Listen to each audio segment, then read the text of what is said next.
Visit mymoneyhouse.com.au today. Eagles Radio at Studio Limo. Paul Bonza, Jimmy Tompus and the great man Kym Dillon with us as well. All thanks to Kirkbrake Seafood. From the ocean to them to you. All right, Tump, hit him with it. Well, we just ended the last segment on your knee, and I want to sort of delve deeper into that. Talk to us about that groundbreaking, world-first surgery that you went through, Kimbo. Yeah, it was a little bit weird. I think I'd actually announced my retirement because I just couldn't run anymore. And I think I'd had the last 6 or 7 operations with a surgeon called Greg Keane, who has since started up Sports Med. Mm-hmm. So I often tell him that I paid for that. Yeah, but it was funny. It was about 11 o'clock one night on a Sunday night, and I received a phone call, and he was very well spoken, obviously very educated. And no mobile phones then, Tump. It was the home phone, and I picked it up, and he said, "Oh, Kim, it's Dr. Greg Keane here."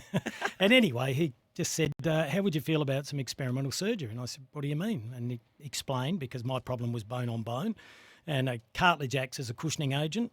And he said, "Look, there's no guarantees, but would you be interested?" And I can remember I said, "If you take my leg off at the hip, replace it, and I can run faster, I'll have a crack."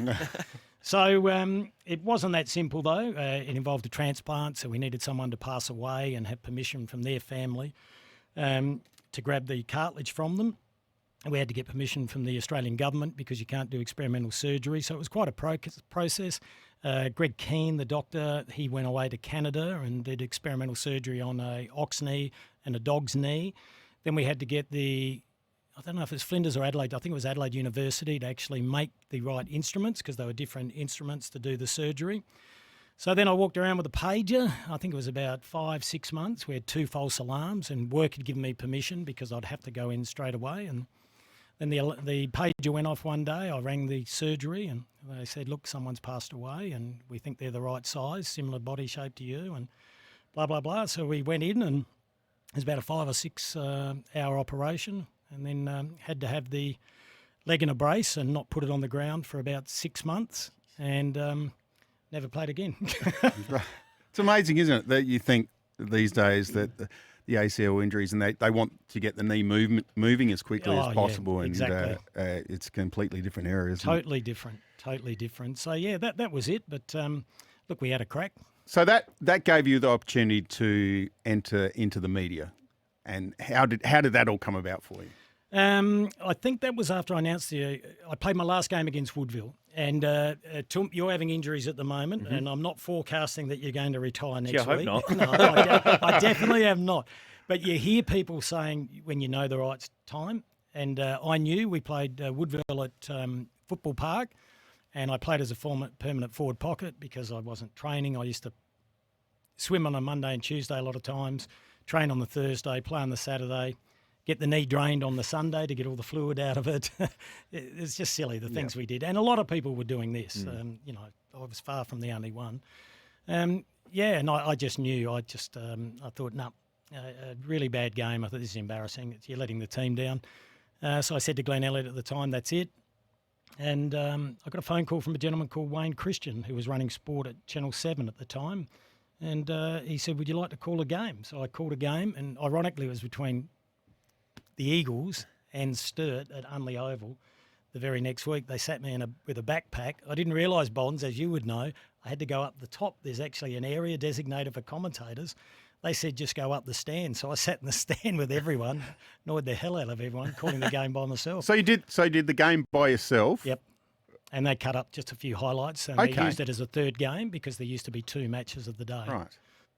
Right. So that's how it started.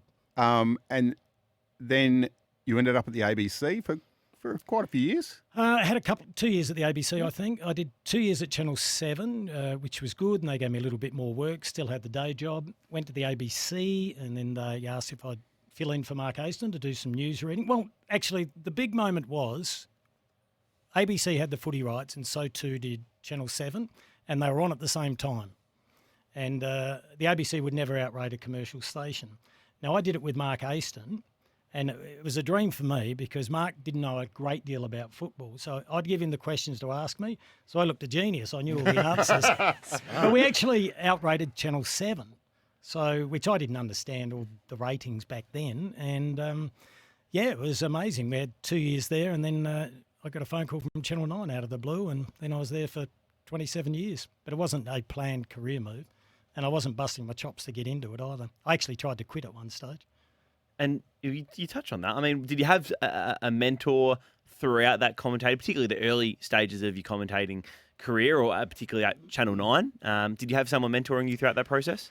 I think, Jimmy, when you're a young kid or when you're playing footy, well, I loved it if Ian Day was calling the game along with Peter Marker. So, that was great. Yeah, you got the game of the day. No disrespect to the ABC, but they didn't even do justice for my goal of the, against No, that was Roger Wills and Darryl Hicks, I think. So, I think you just listen to people and, just absorb as much as you can. It's a funny industry at times. People can be very protective because they like to look after their own patch. I'd like to think that I've certainly tried to help as many as I can along the way. Well, you started it, around the time I was born, so there's been a fair few years Jimmy. in between that time, Kimbo, so just thought I'd point that out. What has been the biggest changes when you look back from when you started to now, listening to the likes of Kane Corns and Bucks and all the hoo-has going around now? Yeah, it's a lot different. It's certainly evolved. I can remember if you listen to games we called in the 80s or the 90s, and KG would be going crazy. Oh, I just saw something off the ball there, Kimbo. And, if I'm calling and I'll go, well, what did you see, Kimbo? Oh, I can't say. Well, hang on.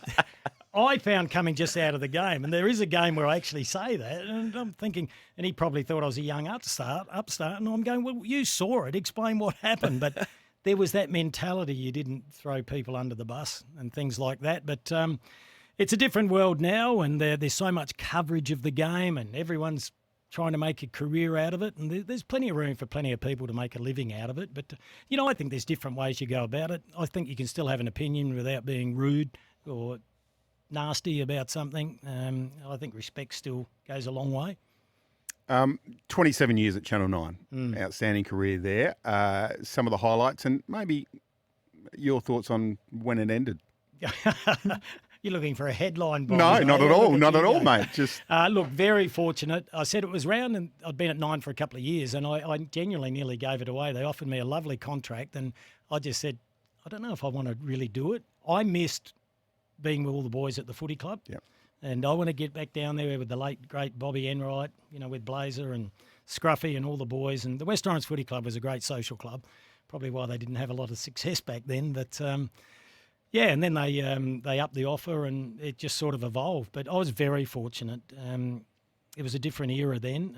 You'd get flown everywhere in a helicopter, and we'd do live coverage of Oakbank on the Saturday and the Monday with the late and great Kevin Sattler and Wayne Phillips, Flipper, who was playing for Australia at the time. He'd look after the bookies board. The station would just throw you in a chopper back then and throw you in a chopper back. And the Grand Prix was around then. So it was exciting. I used to pinch myself. I always felt very privileged to be able to go in there and punch in my little 4-digit number that gave me access, because it was beyond my imagination as a kid to do something like that. And any highlights from working at 9? I think, look, they were great days. The KG's Footy Show, the big replay, and the late great David. I'm saying this a lot about people, but we've lost a few lately. Yep. Doing that with David Hooks on a Saturday night, the Sunday morning footy shows, which is no different to what 9 does now, but it was a South Australian show, so all that stuff. It was wonderful. And doing the news, to be able to sit on the news desk with Kevin Crease and Rob Kelvin for so many years, and Georgina McGuinness or Georgina Thomas or Georgina Allen when she started. Although, look, I was blessed. Look, I wasn't happy with the ending, but you don't get to write your own ending. That happens in football. It happens in life. I thought it was poorly handled, but we had new owners. They were our 4th owners. They've got every right to make what decision they want. And the ratings vindicate whether it was right or wrong. Well said. That's an interesting Well said. comment, isn't it? I like that. And that's the headline we need, isn't it? That's all it is. No, but it sounds sour grapes if you do it. So I think I was very dignified with the way I went out, and I throw in the odd barb now and again as a joke. But no, they started losing by about 80,000. And then there's another one. And now we're into SEN and AFL Nation.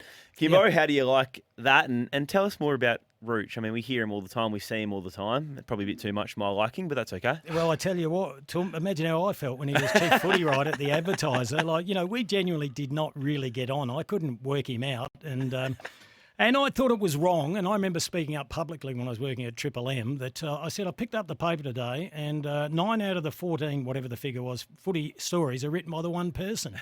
And he was genuinely hard on the Crows, and I thought that it was with an agenda.